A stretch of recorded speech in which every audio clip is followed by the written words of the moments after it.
Hey guys, we're back for another video about Xenoblade 3. We just can't get enough. I love that game and I want to keep talking about it, especially since there's a lot of things about the story that I haven't really had a chance to talk about. I did make a spoiler-free general review about Xenoblade 3, and I also made a tier list that involves Xenoblade 3, but it's about 1, 2, and 3 in its characters. You can check that out if you want to see a more in-depth look as just kind of how I compare the story and the characters of those games. It's pretty sick. I thought it was cool at least. It does involve spoilers as well, just like this video. But this is focusing on Xenoblade 3. There will be some minor elements I'll mention from Xenoblade 1 and 2, especially since there's some direct connections that are alluded to, if not outright just shown in Xenoblade 3. So I can't really avoid that. But I'll try not to go that much into it. I'll try to be kind of broad. Pretty much what I'll be doing here is going through each chapter of Xenoblade 3 and just talking about what I feel like talking about with each chapter. It's not going to be that thorough because I don't want this video to be that long. And plus, if I do ever make a longer video essay down the road, then hey, you'll have some sort of dangling carrot for you. You want to know what I think about this? Well, I guess wait for that hypothetical video. But I'll try not to be that redundant. I don't want to repeat what I said in the Xenoblade character tier list, so if you have watched that, this should still be a good watch, and if you haven't watched it, well, that video's still worth watching. Last few things I want to say, I do have a fan in the background because it's very hot right now, so if you hear that, that's not you, it's me, my bad. And before you call me out, that is not a copy of Xenoblade 1. I have 2 and 3, I'm bad at directions, over there. But Xenoblade 1 is not there. It's Tokyo Mirage Sessions. Great game, you should play it. I don't have a Switch copy of Xenoblade 1, so that's why it's not up there. It just felt kind of weird if I had my Wii copy, which is a lot bigger of a case than the Switch copy. So don't call me out, alright, for being a fake Xenoblade fan. Alright? I know this. I'll get a Switch copy, physical copy later. Trust me. So let's start with chapter 1, of course, and I like how it immediately sets the tone of just this dreary world. Like, it doesn't F around. Like, from the get-go, you know this world sucks. But it's also done in a beautiful way. Like, after the whole, like, tutorial battles, you get that flute playing scene, of course, and you establish the kind of culture they have with war, all their lifespans. And it's just done in a way that's, like, just something about it being presented in such a elegant way like that makes it more sad. Does that make sense? It's like, because they present it in a way that's also beautiful with the music and just the visuals, it just makes it feel a lot more, at least for me, just a lot more emotionally resonant. There's actually 2 specific visuals I want to shout out. Number 1, I included it in the review. It's the part where it's after the battle and they're all cheering, you know, "Your lives are ours," which is very morbid. But they also show when they're cleaning up after the war, and they have this, I don't know what it is actually, but it has wheels, and they just kind of run over the dead corpses. And it's the way it's depicted is not that gruesome, like no blood comes out, you know, their corpses are still there, fully intact, but it's just that image. This is just a routine, you know what I mean? Like, this is not anything that crazy to us. This is just how it is. Your bodies, your dead bodies, we're just walking over them. And then the second visual, which is a whole scene, is when you get to Colony 9, and immediately they start bathing together. And that surprised me so much. I'm sure it surprised a lot of people, but I'm glad they did it. Because it just showed how this world is very different, like, socially. It's very different from our world, because usually bathrooms and whatnot, they're just like one gender. Sometimes they're unisex. But here it's like, yeah, everyone's just chilling together, bathing together. It's no big deal. Not because we're just so openly minded, but because the world is so messed up that we ain't got time. We ain't got time to think about being embarrassed or anything like that. It just kind of, it's an immediate way of showing you of where their headspace is at with the world and just with each other. Now, one thing I did not mention in my review that I kind of wanted to, but I ended up deciding not to, and that's the tutorials. I did mention the tutorials are the best in Xenoblade history. I do not take that back. They're fantastic.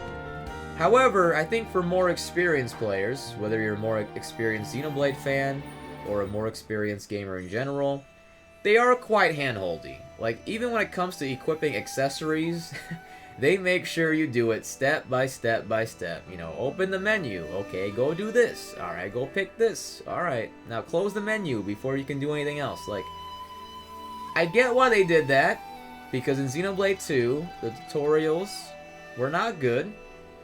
And I think a big part of why they weren't good was not just because how they were written and conveyed, but also because they didn't really give much feedback to the player, like, hey, you're doing this well, you're doing this correctly. Here, the way they presented it, the way they hold your hand, it's very clear if you did it correctly, right? It's very clear that you are interpreting what they're telling you correctly. So I understand that. They just want to make sure the same thing doesn't happen from Xenoblade 2. They took it to heart. So I was hoping that, like, alright, you know, give me an option at least to just kind of just breeze through that and not have to worry and get through the game a lot faster. Now, we can't talk about Chapter 1 without talking about the unsung hero, and that is Mwamba. Man, Mwamba, everyone knew as soon as you saw him, he was dead. As soon as you saw him, especially when he started talking about, like, yeah, I'm about to reach the homecoming soon, it's great. Now he's dead. Like, you knew he was dead. 100%. There should have been no... If you didn't think he was gonna die, then this must be, like, the first ever media you're consuming. He was definitely gonna die. But I like what he added to the story. He is a character that you get invested in. And just having that looming threat of his death, I think really complements the just the tone of the story and what they're going for. And I don't know, to me, Mwamba, he struck harder to me than I expected. Like, if you told me, hey, yeah, there's this character in Chapter 1 that is just kind of there to die, I would have been like, alright, fine, whatever, that's not that uncommon. But I don't know, just the way they did it, I thought was pretty cool. I think it helps that he's actually part of the party. Like, he's presented as this kind of mentor to the group, and he's just helped them a lot. So it's not like he's this disjointed part of the story, where it's like, yeah, they tell us he's this, but we don't actually get to see it. No, you do get to see it. He's there with you. He's fighting with you. He's a party member. I appreciate that they went far and beyond in terms of doing that, and that just reminded me, speaking of going far and beyond, they introduced a whole mechanic in Chapter 1 that, to my knowledge, is never used again. I respect the hell out of that in terms of making you more immersed in the world, and that's the Flame Clock. In Colony 9, you haven't broken free from the Flame Clock yet, and so I believe it's like the more you kill enemies, the more you'll fill the Flame Clock gauge. But if you don't, you're gonna get weaker, and the gauge is gonna go down, and the farther down it gets, the weaker you are. I believe that's how it goes. I don't remember too deeply because it's such a temporary mechanic, but the fact that it's there at all, implement a whole mechanic for a brief part of one chapter just to make you feel more immersed in the story and the world, you gotta respect that. And then we get to the climax of Chapter 1, and this is where I knew this game was truly gonna be special. I mean, I already knew just because I'm such a fan, and I wanted to believe it and convince myself, but seeing this climax unfold, where you have the Keves and Agnus people coming together, they're fighting each other. Poor Yuan Zuo, of course references to Xenoblade 2, both in Van Damme's appearance and then the names Yuan Zuo. They just get shafted immediately. Van Damme's there. You're just very curious about what his role is. That stone that the Keves and Agnus are fighting for. There's just a lot of intrigue that's presented that, of course, isn't answered immediately, but they just leave a lot just in that whole encounter for you to feel so much tension and suspense.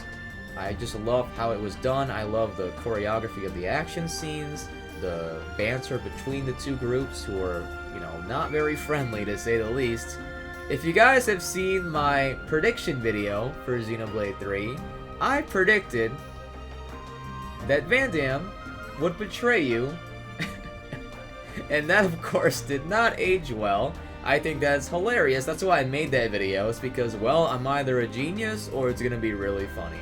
The reason why I thought he would betray you is because I was just thinking, well, how are they gonna escalate the whole Van Damme situation? Because in Xenoblade 1, he was known as Vanguard due to mistranslation or mislocalization. But he was just kind of like this leader in the colony. Then Xenoblade 2, he plays a very significant role to how the party develops. How do we go higher than that? How do we make him more influential to the plot? And if he wasn't joining the party the whole game, then I thought, well, he's gonna betray you. That was the only conclusion well, he has to betray you. But no, he dies immediately. Just the way he reveals to the party about how the world should be and how humans should be, the way he has these wrinkles, and the fact that the characters don't even recognize wrinkles in their daily lives. That's just another detail to add on the fact that this world is just extremely cruel and different from ours. And that whole scene where Van Damme is telling them, like, man, you kids deserve better than 10 years. And just the music and just the image of him dissipating into the particles. Beautiful scene. Like, it made me cry. I'll admit, it made me cry. The fact that this game made me cry in Chapter 1, that says a lot. It just speaks volumes to just the whole presentation, the story of this game. And especially to have it happen to a character who was beloved from Xenoblade 2. Like, it's kind of funny, but it's also just makes it a lot more impactful. It just hits a lot harder if you have played Xenoblade 2. This scene right here is still, in my opinion, one of the most beautiful scenes in the game. Just the way it's portrayed, just the way it affects the party members, what it means to the story. And just again, his words, what he says, just about life. I thought it was just very profound. And I would say it's like a top 5 cutscene. Now on to Chapter 2. Now, unfortunately, there's not much comparatively that I have to say about Chapter 2, because a lot of it is just like, okay, introducing you to more gameplay elements, letting you actually play the game through these areas, and that's great, no complaints about that. But just in terms of talking about it in a video like this, I don't really have much to say. So we're actually going to skip to the middle of Chapter 2, where Noah introduces his sword underneath his sword. There's this question that was never answered, and that's, what the hell did Noah call his sword? I wanted to know that so bad, because he describes it as something he misses, but they never reveal it to you. And I think this is an instance, because there's several smaller details that you're intrigued in that are never explained. There's several factors, several instances of that. This is one of them. And I think it's alluding to the DLC, because again, it's not major. It doesn't impact the plot so significantly. But it's just, you just want to know. It gives enough intrigue that you just want to find out at any cost. But speaking of his sword, it makes for one of the most hyped Xenoblade climaxes in history. When I first saw that cutscene, things are looking bleak because he can just absorb all the bodies for his own energy. You have the 2 Ouroboros forms coming out from Senna and Lands, and then Uni and Taion. I thought that would be enough. I'm like, okay, that's enough for a climax. But no, to top it off, Noah whips out the sword to break the flame clock. It's just pure hype. There's no really other way to put it. It's very cliche to say, but it's just pure hype, this climax. But I think it is indicative of something about the storytelling I was not that fond of. I don't think it's a flaw, because I do think it's beneficial to many players. And that's the short-term storytelling. I think Xenoblade 3 has a lot more instances of short-term storytelling. It feels like from that climax of him pulling out the sword to when they told you about that sword, it feels like 30 minutes. So even though that climax was very exciting, super thrilling, it didn't have the impact I feel like it should have had. Because if you introduced that sword earlier in the story, it would have made it a lot more surprising. Because when we got to that part, where they try to break the flame clock and then it doesn't work. To me, and I've seen other people think this as well, it's like, oh yeah, just pull up the sword. You know, it's not really a question. If it was done in a moment where the player wasn't actively thinking about it, if it wasn't fresh on the minds, it would have just been a lot more impactful. Now, to be fair, Noah's sword has the opposite example with long-term storytelling. There's several things about the sword that you learn later on, which is good. One of those things, for example, is what the sword is made of and why it's so strong. It's because it's made of the same metal that's from origin. You learn that literally during like the last portion of the story in Chapter 7. So I'm not saying there isn't long-term storytelling. There is still a lot of long-term storytelling in Xenoblade 3, and that to me is more satisfying. It just feels more rewarding to be able to retain information and just think about the plot and make your own predictions, make your own theories, then have it pay off later on. That's a very satisfying feeling to me. But I did get that sense a lot in Xenoblade 3 of having the more short-term storytelling, and the reason why I don't think it's a flaw, because believe it or not, just because you don't like something or just because you don't prefer something, it doesn't mean it sucks. Doesn't mean it's bad. I know it's hard for the internet to believe, but it's true. But yeah, I'm not as much of a fan of it, but it's not a flaw because, you know, this is a long game. It's a JRPG, not that surprising. And especially with JRPGs, a lot of people love to play JRPGs doing a lot of side quests. For me personally, I try to primarily focus on the story. It's easier for me to retain information. It's easier for me to judge the pacing of the story if I just focus on it. But a lot of players do get sidetracked because they just want to have fun, and that's great. And for them, I think this kind of short-term storytelling helps because I've seen a few people complain about Xenoblade 2 stories that there's just a lot going on. There's a lot of concepts, a lot of just story elements, and I think that's what makes the story so good. It's the fact that you are rewarded for actually paying attention and actually thinking about it, right? It doesn't just tell you straight up in your face all the time. I prefer how Xenoblade 2 had a lot more story threads that were just built up through the majority of the story. I mean, I can just think of so many easy examples of that in Xenoblade 2, but I won't be mentioning that for the sake of not spoiling it. Now, right off the bat with Chapter 3, I have to say, how dare you, Monolith Soft? How dare you tease us like that, making Ethel the first hero, considering what happens to her? How dare you? You know what you did. But I do think it's effective. It just makes you attached to her. She's just a great character. The fact that she's the first hero especially, I think is very significant. It just shows you that these heroes, they're not just random Jimbos you'll find. They're actually important. They actually have a role in the world that affects other people, and I think that's awesome. They're not just one-offs. But speaking of heroes, I will say that I thought that Valdi's hero quests should have been optional. I said this in my review. I do think a few of the hero quests that were mandatory didn't really have to be mandatory. I get why they made Valdi's mandatory, because, well, we just had Ethel, and then we took her away because she's a temporary hero, and, well, we want to give you a hero to at least have with you for a while. And Valdi is a healer, and his chain attack ability is good. I just think Valdi is just a great option in terms of getting you started on the right foot. Now, the thing is, though, is that they introduced Riku and Manana as heroes not too long thereafter. And sure, they're attackers. It doesn't really feel as much of a safeguard as a healer like Valdi, but I still think it makes more sense. Like, if I had to choose between those two options, I'd go with Riku and Manana as the mandatory one, because they're always with you. It makes sense that it would be mandatory. I feel like with Valdi, even though I like Valdi, I like his quest, I like using Valdi, I just feel like he is an example where they didn't really need to make it mandatory.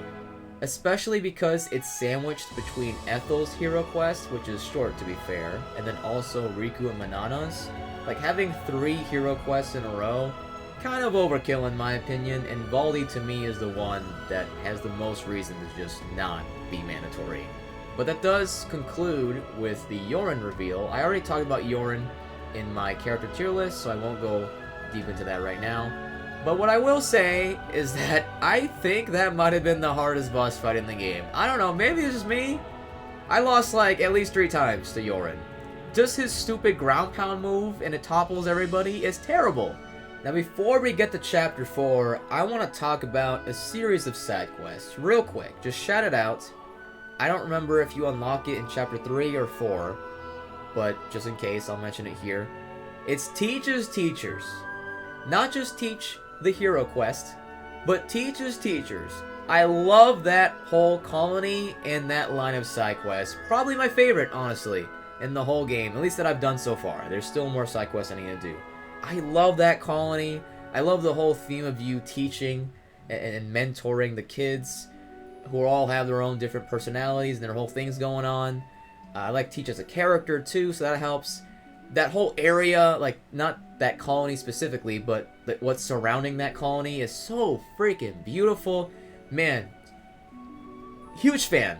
But chapter 4 is fantastic in terms of the story as well, because Mokta Wildwood is full of great scenes. You know, when they start going into it with the whole mudslide, I thought was really funny, and also really sweet with Noah and Mio, but then he starts sliding down and runs into Lance, even though Lance warned him. That was great. You have Manana. I thought this was mad deep out of nowhere. Like, Manana inquiring about supervillains. Like, she doesn't really understand what a supervillain is, so she's like, okay, well, based on your definition, are we supervillains? Because we're against the world and, like, trying to destroy it, essentially?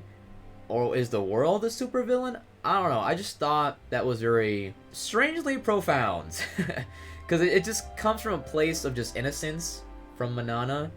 But I think that's what makes it so powerful, is that, like, even though what she's saying, what she's asking is, like, kind of silly, just having to answer that question, it's like, oh, this is a lot more complicated than I thought. And then, oof, the tower scene. Top 5 cutscene. I'm probably going to be saying this more than 5 times, but top 5 cutscene in the game. That whole tower scene. That, to me, shows how well they develop the characters and how well they show just the relationships with each other. You have Noah and Mio obviously being the centerpiece, but then you have Senna coming in, talking to Noah about her bond with Mio as well, and then you have freaking Tyon and Lance having that moment where Lance wants to high-five him or whatever, and Tyon is just too tsundere about it. I'm sad they never paid it off, by the way. We never had them high-five, and I swear that was coming, but it never came. But just that moment between them was great, especially from how they started, because they hated each other's guts. But now Lance is just warming up to him, and Tyon's just being, I mean, I don't know if it's just kind of embarrassing. I don't know.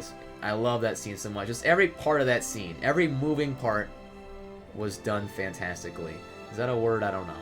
Soon thereafter, you have Ethel and Kamaravi's death. And even though I like this scene, especially with Kamaravi ripping his eye off to escape the control, it's more of a scene that I appreciate in retrospect, because I do think in the moments it felt sudden. I just didn't see their deaths coming. It didn't really feel like that was the next step of the story that they were telling. Not that it felt like disjointed. It made sense, again, just in retrospect. But I just felt like in the moment I was just like, oh. You know, I didn't feel sad about it. I just felt like, oh. Okay. I would have liked if Ethel and Kamaravi's rivalry was shown off a little more. But I do think it is intended to be something that you appreciate more in retrospect, because you do learn more about Kamaravi and Ethel later on in the story, especially in the side quests. Yeah, the side quests are pretty important in this game to really enhancing the story. So really, you should do them if you haven't yet for some reason. That leads to Mio punching the ever-loving hell out of that Mobius, which was hilarious, but also, go get him, Mio. And that, to me, I think many people will be like, what the heck? But if you play Xenoblade 2, you should know that blades who have those crystals, they're not exactly blades in Xenoblade 3 just because of the way the world works, but they come from blades, basically. And blades are pretty much supernatural beings. So it makes sense that Mio can punch someone that hard, as well as Senna being strong in general. Like, that's our whole thing. She's a lot more stronger than your average person. I forget if it's in this chapter, but they talk about how Keves, they need those, like, those blue circles on their equipment to keep up with the Agnus troops. And that's just another detail where it's like, it rewards you for being a long-time fan, because they're more derivative of Blades, which makes sense because Blades are from Xenoblade 2, and Agnus is more reflective of Xenoblade 2. So I just love details like that, where like they don't explain it explicitly because they don't want to overwhelm newer players, newer Xenoblade fans. But for the long-time Xenoblade fans, you're like, I get it. I see what you did there. It makes sense. I like how you acknowledged it. I just appreciate that a lot. I also want to mention my absurd Mobius O and P theory. You fight O and P, which is kind of funny, OP. But I had a stupid theory. Hear me out. Hear me out. It's obviously not true, but hear me out. There's a scene where there's a bunch of Mobius talking to each other, and one of them sounded like Pandoria. Now, at the time, I didn't know that that Mobius was X. And I was thinking, O and P. P could mean Pandoria, because I heard that Mobius that sounded like Pandoria. Pandoria and Zeke from Xenoblade 2. Zeke's real name is Ozeclyrus. And Mobius O in that chapter says the word chum, like Zeke says. And O and P fall off the cliff to die, just like Pandoria and Zeke do. Well, they don't die, but they fall off things a lot. So I thought, yo, O and P, are they supposed to be Zeke and Pandoria? That would be the hardest read I've ever made in my life. But no, I'm pretty sure they're just random Joe Schmoes, especially since X, the one that I thought sounded like Pandoria, X is not P. They're different, you know, letters, different people. And plus, Ozeclyrus, or sorry, Mobius O, just looks and sounds different from Zeke anyway, but it would have been a great theory, I'm just saying. Now, Chapter 4 ends with some pretty heavy plot twists. The first is that the Queen is not actually Melia, it's a robot, and I love that so much. Because when they showed the first trailer to Xenoblade 3, every Xenoblade fan was like, oh, that's Nia and Melia. It's so obvious. Monolith Soft, we know what's coming. It's Nia and Melia. We were all so confident, right? Why even bother hiding their faces? You know, everybody, including me, were so confident that that was Nia and Melia. And yeah, that's true later on, but here, the ones that we saw in the trailer, no, they were not Nia and Melia. They were fakes. I just love that. I love that Monolith Soft, I mean, they knew. They knew what people would be thinking, and they're just like, yo, take that, gamers. But what I love more than that is the plot twist of N and M's reveal. Because not only was it super effective in terms of its shock value, it's also a plot twist that you could have feasibly seen coming. Because the game gives you all the tools you need. It's just one of those things where, like, as a player, you might not emphasize the correct details. If you are a lot more attentive, way more than me, because I didn't even think that N would be Noah, which I think is more common to find out from players. But you can even find out that M is Mio, because there's a scene where all the Mobius are talking, like I mentioned before, and that includes N and M. But M is obscured by the darkness. But what's shining from her outfit? Her core crystal. Her core crystal looks the same as Mio. You don't see any other character with that core crystal. Even I made note of it. I'm like, that person has a core crystal. But at that point, I didn't even think that N would be Noah. So, to me, I couldn't connect dots. It's more like, yeah, if you were paying attention, you would have seen this coming. But since you didn't, isn't it pretty awesome? And it's awesome either way, quite frankly. The whole N and M relating to Noah and Mio. One of the best parts of the story. Chapter 5 is one of the best chapters, if not the overall best chapter in the game. There's just a lot going for it. I mean, you have Monica and the Lost Numbers reveal. I was talking about how Van Damme's situation would be escalated in a way that I did not see coming. Number one of that was him dying to begin with, but also the fact that he had a daughter. And I love that they did it because, again, the Van Damme name is so treasured and cherished to you if you've played Xenoblade 2. And just to have it be that his daughter being the leader of this whole troop of people who live their lives normally in this crazy city going on. The city is one of the coolest areas in Xenoblade history. I love it. It gives me kind of like New LA vibes in terms of just having this, well, city for you to explore, and there's so many different characters and NPCs and side quests you can do. I want to give a shout out, and it's not a good shout out. It's a shout out of hatred, and that's the Boomer. This old guy, this old NPC, his name is literally Boomer, and he has a quest where you have to follow him very slowly for like what feels like 10 minutes. Awful side quest, but it's hilarious that it's an old guy named Boomer. Speaking of Monica though, I'll just say it straight up, Monica's walk cycle was more distracting than anything in Xenoblade 2. Like Xenoblade 2, that game was just kind of transparently over the top, right? But in Xenoblade 3, it's a lot more reserved because of just how darker and dreary the world is. But because of that, it makes Monica's walk cycle just that more distracting, if that makes sense. That, to me, if you're going to get mad about the stuff in Xenoblade 2, I hope you're mad about that walk cycle, because that was way more distracting than anything. But getting back to the story, the city gives you the baby scene. Goated scene. Top 5.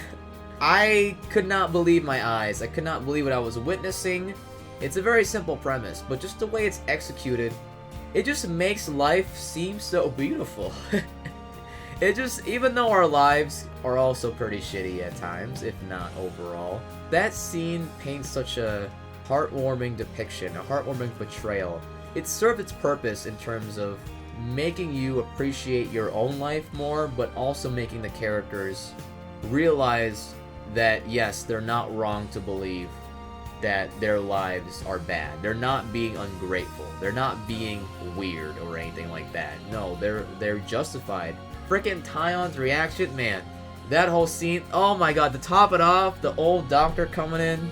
Well, who wants to learn where babies come from? They all raise their hands. Just perfection. That scene is perfection.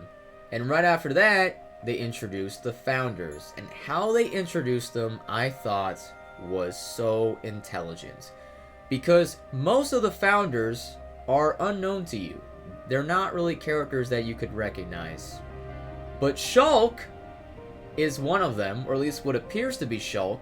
Even if you've never played Xenoblade before, you probably recognize Shulk from Smash. So to have him be one of the statues, it was just very powerful. And to me, that indicates a prequel DLC. I think the DLC story, it's going to be similar to Torna, because Torna was also a prequel. Because it makes sense with the gameplay too. You have 7 party members in Xenoblade 3. You have 7 founders. The prospect of that is just fascinating. I cannot wait to see. I mean, even if it's not that premise, I can't wait to see the DLC. I just want more. And I love that the identity of the 7th founder is not even hinted at all. They just straight up tell you, yeah, they didn't want to be revealed. To me, that is a reference to 7 from Xenoblade 1. I think that is hilarious and very self-aware. Monolith Soft, if that was intentional, thank you. Now, I'm not going to speculate who the founders are, because for all we know, it could be like a misdirection, right? Kind of like with Melia and Nia, the masks being a misdirection because they're actually robots. Maybe I'll talk about that in like its own video. I will say that even though Erythia Sea is wonderful and Gondor is a great character, the prison arc was the worst part of the game, for sure. It was definitely just tedious. Now granted, it's supposed to be that. It's not like it was made that way accidentally. That's what they're aiming for, and that's what they achieved. So this is not an insult. It's just, that's what it is. Now the climax to Chapter 5 is a lot. but I'll go more into it later with Chapter 6, because they're just very connected, the ending of Chapter 5 and the beginning of Chapter 6. As it pertains to specifically Chapter 5, I want to shout out Senna and Lanz's intended sacrifice. I bought into it, and I was shocked. It was mean. Very mean of you, Monolith Soft, to tease that. But it meant a lot to the characters. Like, I didn't think that was there for no reason. Like, it was significant to those characters, especially Senna. That was a defining moment for Senna particularly. So I'm very glad it happens, even though it was really mean to tease. And now we get to the end of Chapter 5 and the beginning of Chapter 6, and that's the homecoming. Wow. I mean, there's so much about this I can get into. If you were to ask me a decade from now, maybe even 2 decades from now, hey Nara, what's some of your favorite cutscenes in gaming history? I guarantee you, this is going to immediately come to mind.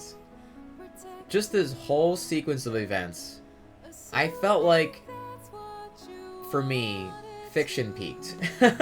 Seriously, one of my favorite moments in gaming, period. Whether story, gameplay, whatever. I think the Minoa line, best line in the game. The amount of people I've seen cry at that line, including myself. The amount of people who will break down. Even just not that part, but the part where she's telling Noah, who's at his lowest point, because Noah had always been the most rational one of the group. He's always been the one who was the most determined to do good. But here you see him at his lowest point. And of course this is after the whole scene where A Step Away, the vocal theme is playing.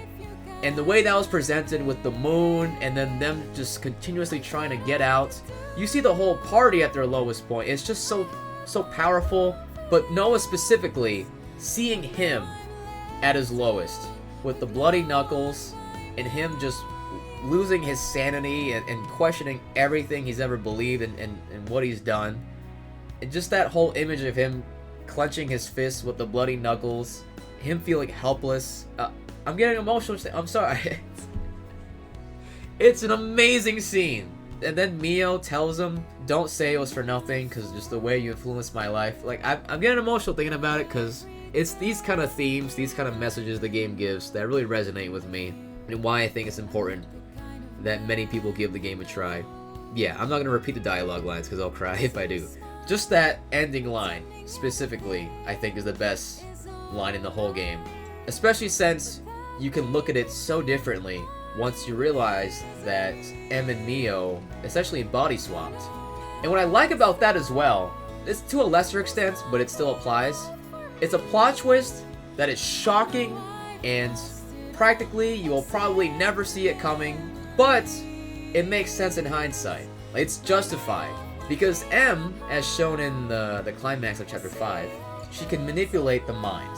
And body swapping, even though we call it body swapping, it's actually just swapping minds, right? We just don't think of it that way immediately because it's called body swapping. It's swapping minds. If you were to actually think deep about it, yeah, this could happen. And yeah, this is the only way. This is their only out. When you think of it that way too, what is the only way that Mio can survive? I think you can come to that realization. But you don't because of just how the story is told and how just emotionally invested you are. Also, I like how that explains why M wanted to fight the group first. It's kind of an anime trope. This is another example. I pointed this out a lot of times in my Xenoblade 2 3.5 hour long retrospective. Monolith Soft loves to take anime tropes, but execute them in a way and for a purpose that you don't really see coming. Like, subvert your expectations, basically. Here, when M wants to fight the group first, that's kind of like an anime trope. Honestly, just kind of a trope in fiction in general. You know, the lesser evil just wants to fight the group first, because you always want to, especially in a video game, you want to like build up in strength. M wants to fight them first, just so she has the opportunity to swap minds with Mio.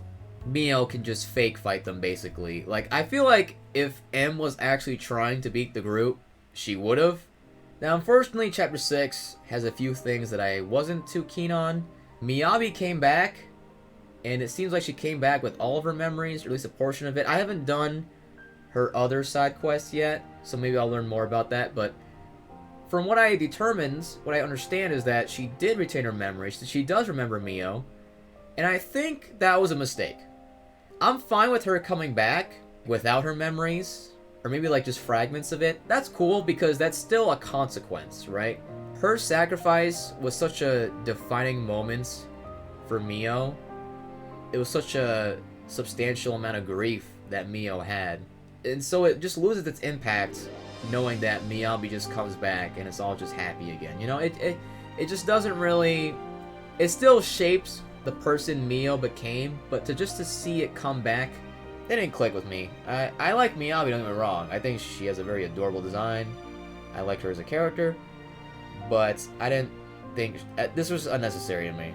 And then I also don't like Mobius D, or Dirk, which is hilarious. His name is Dirk if you've watched my Final Fantasy XIV streams. It's so funny his name is Dirk. Anyway, Dirk has some lore, which I get that they're trying to make him more ominous of a villain, but it feels like it's just thrown in there last second. Like, hey, if you were wondering about him, well, here you go. Before he's gone, here you go. I appreciate the effort, but if the effort is like kind of half-assed, I would just rather not have it be there. Just to like save time, especially since Yoren's already there to like have the drama, you know, so it just felt unnecessary as far as I know. Again, I gotta do some side quests. That gets us to chapter 7 where Nia shows up, and I never believed for a single second that she died. Never believed it. And granted, I didn't think it was that convincing in the first place. But if you play Xenoblade 2, if you're a true Xenoblade 2 fan, you should know that she can't die like that. But I do think it's a testament to how beloved Nia is, because I've seen Xenoblade 2 fans play Xenoblade 3, and they're still like, oh no, they didn't just do that. They didn't just kill Nia like that. They have that reaction, even though they have that knowledge of Xenoblade 2, and it's because Nia is just such a beloved character that just the possibility of her dying is just so heart-shattering, you know? And I love how she's utilized here. I love how she has the whole, like, act like a queen thing, because Nia being a queen is very surprising. Like, Melia makes sense because she was a princess, and she becomes a queen in Xenoblade 1. But Nia, she does have some ties to royalty, but, like, it's not, like, especially with her personality, you just don't really associated with the queen, and I like how that was acknowledged to the fullest. Her little pop-off when the group leaves, and then she's like, yeah, I did it. I successfully acted like a queen. They bought into it. It was so so endearing. And then you have the music, Drifting Soul, that remix, both when the Cloud Keep appears and when you talk to Nia, as well as the remix when you use her in battle in the post game, just awesome. That song is so iconic for Xenoblade 2 fans. Before you get to Origin, though, you do have to do Noah's side story, which I really liked, but there is an aspect of it I didn't like, and that's Chris's motives could have been, I'll say even should have been clarified more. To be fair, I think him becoming Mobius just so he can live longer, I think that's fine. If that's the reason, that's completely fine. I mean, it makes sense. You can't say it doesn't make sense. I just felt like it could have been clarified more, but still, I do like that side story, as well as how it resolved with Noah having to play the flute to see his friend off, because they teased that in Chapter 6 with the homecoming, right? They teased the fact, which by the way was very cruel, of how Noah might have to play Mio off. So I like how they do actually show that. Like, they didn't just tease it, we are actually doing that. Maybe not with Mio, but with Chris, who is another influential person in Noah's life. Drives the point home. What is it saying? I don't know. But it just emphasizes the role of an Offseer and just how tragic that role is in an already tragic world. Origin as the final dungeon is awesome. I didn't like it as much as the World Tree, but I do like that it's similar. It's gonna sound weird. It's similar in terms of it being the opposite, because the world tree, you have to ascend it. The origin, you have to go down to its core. One thing about the aesthetic of Origin is that before you go to the final boss, you're like descending like this elevator or whatever, and you see all these blocks that are blue, and it looks like core crystals, except they're blocks. And it makes a lot of sense because of how the Ouroboros cores work. In Chapter 5, they explain that like you can cut off and just damage the Ouroboros as much as you want, as long as the core remains intact. That's similar to how blades work. Blades have core crystals. And it also just makes sense because the whole life cycle thing of Xenoblade 3 is similar to a blade. Before we get to the end though, I have to mention saving Melia, of course. Melia's design is fantastic. She looks beautiful. Her dress is awesome too. I mean, it's the same for Nia, but I think Melia, it was just kind of strange at first because she looks so grown up, and she should, but it's just like, you know, it's just like a fond feeling you have to see someone you used to know younger and you love them so much, and then they're just grown up now. It's a nice feeling. But I will say is that when she departs from the group after you save her, she shares this little moment with Riku. And that leads me to another question, another lingering question, similar to Noah, what Noah names his sword. Who the hell is Riku? Who is Riku supposed to be? They have this whole cutscene too. I'm not sure if it's this chapter or last chapter. Noah's like, Riku, you seem to know a lot of things. And Riku's like, ah, shucks. And that's it. They clearly are teasing Riku's identity. They clearly want the player to think that Riku is sus. So I really hope the DLC pays it off, and I do think it will. I do think that it will be a prequel, and I think we'll see Riku in there somehow, or at least his Master Pawn. Like, I just feel like there's more to Riku that they're building up to. And now we get to the final boss of the game, which was epic and spectacular and just awesome in general. All the scenes that were playing out, just the stakes, you really felt it. What I will say is that it was too long, especially the first portion where you're in the theater. That could have been cut down and I would not have had any complaints. Dying in this final boss feels awful, and I know this because that's what happened to me. I lost like an hour of my life because that's how long the final boss and all the cutscenes are. Regardless though, Melia and Nia coming in to help out at the end, that was exciting as heck. That was the first time you see Nia having the two Aegis swords. One of my predictions for the game was that Pyra and Mithra would appear, which we'll get to, but just them appearing with those swords, that was enough for me. Like, when I saw those swords, that was already enough. I'm like, oh! I don't want to get too deep into the lore of Xenoblade 2, but like, there's ways that Nia could relate more to Pyra and Mithra, basically. And maybe that's why she has those swords. In my Xenoblade 2 retrospective, I said that Xenoblade 2's ending is my favorite in a game ever. But Xenoblade 3 beat it out. Xenoblade 3's ending is my favorite ending. Honestly, maybe to any sort of media that I can think of. I just hold it in such high regard. There's honestly not much I can say that's not obvious just from watching it and experiencing it. But of course it does mean a lot more to me being a long-term Xenoblade fan. Maybe like in a bubble I can think of better endings, but the fact that I've been a fan of this series for a decade and to have it culminate with that ending, I just thought it was perfect. I mean, the best way I can put it as well, Where We Belong, that's the title of the theme. And I will say right now, it's my favorite vocal theme in Xenoblade. I listen to that song a lot because I love it. And whenever I hear it, the ending is so vivid. It's very easy for me to just picture the ending as the song plays. And to be fair, it's only been like a month since the game came out. But I truly believe as time goes on, that's not going to change.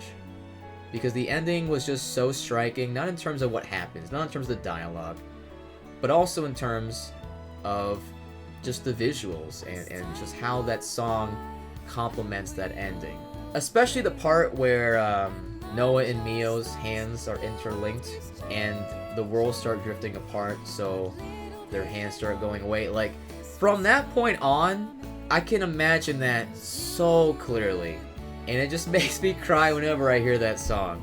Last but not least though, how could I not mention, if you've watched my first playthrough, which I put a link to in my review, as well as this video if I remember, when Poppy showed up, as well as the picture of the Xenoblade 2 cast, I was so freaking loud, I was so elated, sincere joy, and the fact that I went from that much of an extreme happy reaction to just instantly crying, ugly crying, that just shows you how amazing the ending was. Just to have those two heights of emotion literally back to back. Those two things happened back to back. I thought Pyra and Mithra would show up, and I at least thought the Aegis Crystal would show up. Because earlier, Nia explains, oh, even though I was asleep, I was able to learn about the world because of this machine or whatever they built. Like, this lets me learn information from all around the world. And when I heard that, I'm like, oh, that's like how the Aegis Core Crystal works. The Aegis Core Crystal is always accumulating data. Well, I guess Core Crystals in general, but they all go back to the Aegis Core Crystal. So I thought, oh, well, maybe that machine has something to do with Pyra and Mithra, or at least their Core Crystal.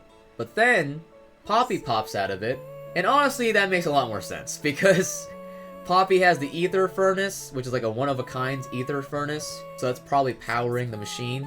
And as well as Nia pretty much says that Tora was the one who built that machine. So it makes sense that Poppy came out of it. And to see her was amazing. Poppy, one of the best characters. If you saw my character tier list, you would know this already. I mean, if you play Xenoblade 2, you should already know that. And then, you see the picture.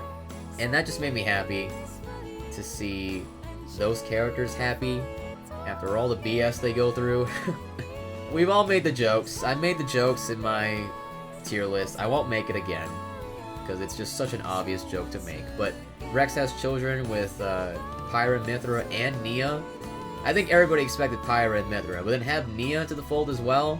Hey, look, all you people complaining about Nia getting the short end of the stick, well, there you go. Did she really? Did she really? Everybody's happy in the end. I just love them showing that picture, because for Melia, it was like, yeah, here's the Monado, whatever, but here's Xenoblade 2, baby! All you Xenoblade 2 haters, sorry, look, hey, we just have it better. One thing I will say about it is that I've seen a few people, I don't know if mad's the word, but they're like confused by it, like that's their takeaway, confusion, or like they're just weirded out. I guess the fact that Rex had babies with 3 women, which to me, all I'll say is this, okay?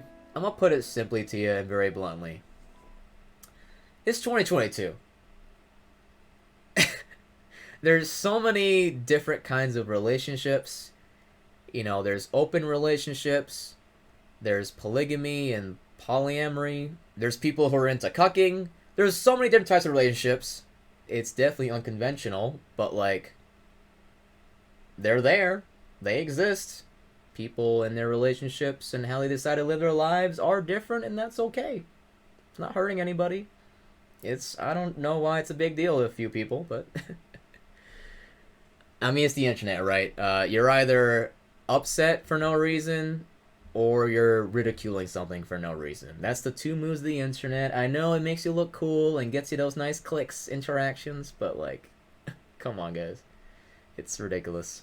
But I do think there was a reason for that picture appearing outside of just fan service, and that's the baby that Nia has. They show that Nia has a baby, and then in Nia's side quest post-game, they pretty much imply that Mio and Nia are related. How I interpreted it is that the original Mio was Rex and Nia's daughter, which I think would be awesome. There's a problem with this. In that picture, the baby has darker hair than Mio. Like, it looks more gray than, like, white. Maybe it's a red herring? Who knows? But, that's my belief. I don't care if it was implying anything. I just love the fact that I was able to see these beloved characters, and just see that they had a happy ending. As far as we know. Maybe the prequel DLC will come out and it turns out they were all killed. Who knows? So those are my thoughts on each chapter of Xenoblade 3. Not my entire thoughts, just kind of scattered thoughts that I felt like bringing up. But I want to give you a bonus, and that's my Xenoblade 4 theory, okay? Or maybe an epilogue theory. If they make an epilogue DLC, this can also be the theory, okay? These characters' stories aren't over. Okay, I'd be fine if it was over. If they move on to a new cast, a new world, a new whatever, that's completely fine with me. I will not complain, especially since doing original stories just makes it easier for new fans to come in and appreciate the games, right? But I can't lie, I do really want them to continue with Noah and Mio and the rest of the crew. And what I think they could do, basically have the Yakuza 0 of Xenoblade. For those who have played Yakuza 0, I don't mean it in the sense that it's a prequel. I mean it in the sense that you're playing two different sides of the same story. Not heroes and antagonists, but they're both heroes. But it's just two different heroes working towards the same goal. It's not obvious that they're working towards the same goal at the beginning. And the way that game works is that I think every 2 or 3 chapters, you switch between Kiryu and Majima. That's how I think, reasonably, Xenoblade 4 or an epilogue can work. You're seeing both of their perspectives in the 2 separate worlds, right? And at first, it'll seem like a separate story. But then, whatever goal they're working towards, they're going to relate to both of the worlds and be for the better of both of the worlds. And then maybe at the ends, through some circumstance, Noah and Mio and the rest of the friends can reunite. Because here's the thing, there's still a lot of creativity and originality they can do. Because we don't really know, we still haven't seen those 2 separate worlds by themselves. Like, we obviously know they're based on Xenoblade 1 and 2. But they could have gone through so many changes, right? And to me, that would be elevating the stakes in terms of scale. Not only would you have 2 separate worlds, but if they really want to go crazy, they could introduce space. They've teased it here and there with, like, yeah, space and this and that, but, like, now, if we were to actually, like, travel across space or whatever, I don't know, maybe that's a little too far, but my point is that I think this theory, I think it is feasible. I would love it personally, because I love Yakuza 0. I love how that story worked out, and I think it could work out with Xenoblade as well. Whether you loved or hated that idea, it's fine. Let me know what you thought of Xenoblade 3, the spoilers. Feel free to talk about that in the comments or whatever.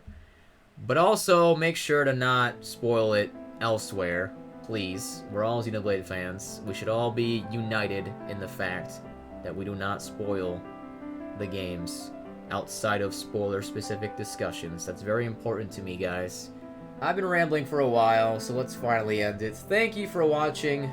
I cannot thank you enough for supporting my videos, especially the ones where I put more of an effort, like the reviews and the retrospectives. I highly suggest to play Xenoblade 1 and 2 if you haven't. I'm assuming you've played 3 because you're here watching this video. It'd be kind of awkward if you didn't at least watch it, right? If you don't have time to watch or play Xenoblade 2, you can check out my Xenoblade 2 retrospective, which gives a pretty good idea of the whole game, at least in my opinion. Thank you so much for the support on that, by the way, as well. Share my review of Xenoblade 3 to all your friends who aren't convinced. I'll try to make more videos about Xenoblade 3, or just Xenoblade in general. Until then, thank you guys so much, once again, and just continue the Xenoblade love. Keep spreading the love. There's too much discourse on the internet, so I always try to support and emphasize spreading the love. And I hope you guys do that too.